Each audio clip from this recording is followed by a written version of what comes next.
বৃষ্টির দিনে মচমচা কুরকুরে পাকোড়া খেতে কিন্তু অন্যরকম এক স্বাদ। তো আজকে আপনাদের জন্য খুবই ঘরোয়াভাবে একদম সুন্দরভাবে একটা সবজি দিয়ে পাকোড়া তৈরি করে দেখাবো। তো চলেন স্টার্ট করা যাক। আসসালামু আলাইকুম। আমাদের পাকোড়া তৈরি করার জন্য যেটা লাগবে সেটা হচ্ছে গিয়ে বরবটি লাগবে আর হচ্ছে নুডলস লাগবে। তো নুডলসটা আমি আগে সিদ্ধ করে নিচ্ছি, একদম সিদ্ধ করে আমরা যখন রান্না করি সেই রকম আর কি 100% সিদ্ধ করা লাগবে না, এটা 80% সিদ্ধ হলেই এটাকে আর কি ঝরিয়ে ফেলতে হবে। তারপর হচ্ছে গিয়ে আবার পানি দিব, পানি দিয়ে এখন এটাতে দিয়ে দিব হচ্ছে গিয়ে বরবটিগুলো আমি এই সাইজের করে কেটে নিছি।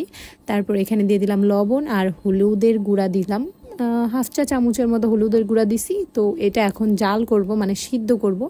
তো এটা সিদ্ধ হতে প্রায় 10 মিনিটের বেশি লেগেছে, 10-15 মিনিটের মতো লেগেছে। যখন দেখলাম না আমি চাপ দিয়ে যে সিদ্ধ হয়ে আসছে, তখন ওটা আমি ঝরায় ফেলবো, পানিটা নেওয়া যাবে না, যেহেতু অলরেডি বরবটির মধ্যে কিন্তু পানি আসছে। এখন এখানে আমি পেঁয়াজ একদম কুচি কুচি করে নিয়েছি, আর হচ্ছে গিয়ে কাঁচামরিচ কুচি কুচি করে নিয়ে সেখানে লবণ দিয়ে পরিমাণ মতো ওগুলো আমি মানে একদম কচলাই নিলাম। তারপরে সেই বরবটিটা এরকম করে হাতের সাহায্যে প্রেস করে করে দেখেন আমি কিভাবে ভেঙে ভেঙে দিচ্ছি, এভাবে আপনারা হাতের সাহায্যে করে নেবেন। এটা আমি বলে বুঝাইতে পারতেছি না, তো এটা দেখে দেখে এইভাবে ম্যাশ করে নেবেন আর কি, একদম পুরোপুরি ম্যাশ করতে যাবে না, তাহলে একদম ভর্তা হয়ে যাবে।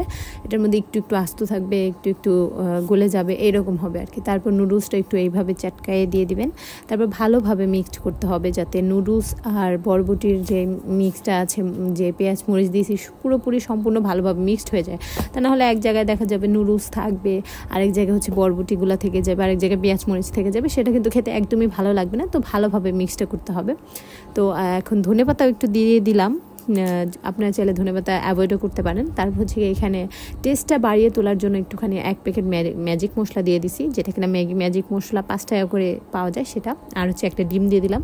তবে এটাও এখন ভালোভাবে মেখে নিচ্ছি, ভালোভাবে মাখতে হবে আর কি। ভালোভাবে মেখে এখানে আমি 1 চা চামচ হচ্ছে বেকিং পাউডার দিয়ে দিচ্ছি।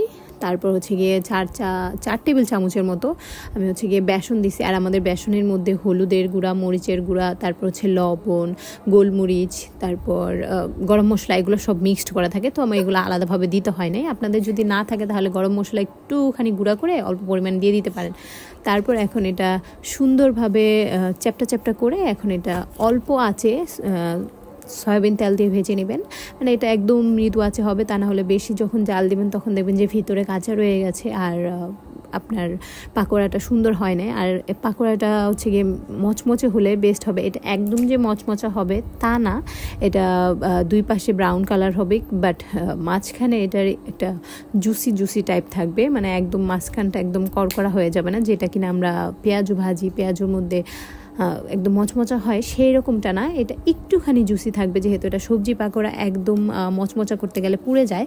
তো এই যে দেখেন আমি দেখাচ্ছি, এই যে ভিতরে একটুখানি জুসি, একটুখানি নরম নরম আছে, আর 2 পাশ দিয়ে ব্রাউন কালার হয়ে গেছে, বাট খেতে কিন্তু অসাধারণ টেস্ট ছিল।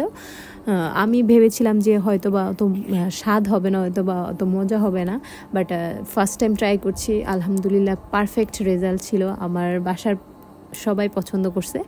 তো আপনারাও বাসায় বানায় খাইবেন, আর কেমন লাগছে সেটা তো কমেন্ট করতে কখনোই ভুলবেন না। এই হচ্ছে ফাইনাল লুক। সো আমার ভিডিওটাতে লাইক, কমেন্ট অ্যান্ড শেয়ার করতে ভুলবেন না। আর এই বৃষ্টির দিনে দারুণ একটা রেসিপি দিলাম, সেই জন্য থ্যাংক ইউ দিতে ভুলবেন না। সো আজ এই পর্যন্তই, আল্লাহ হাফিজ।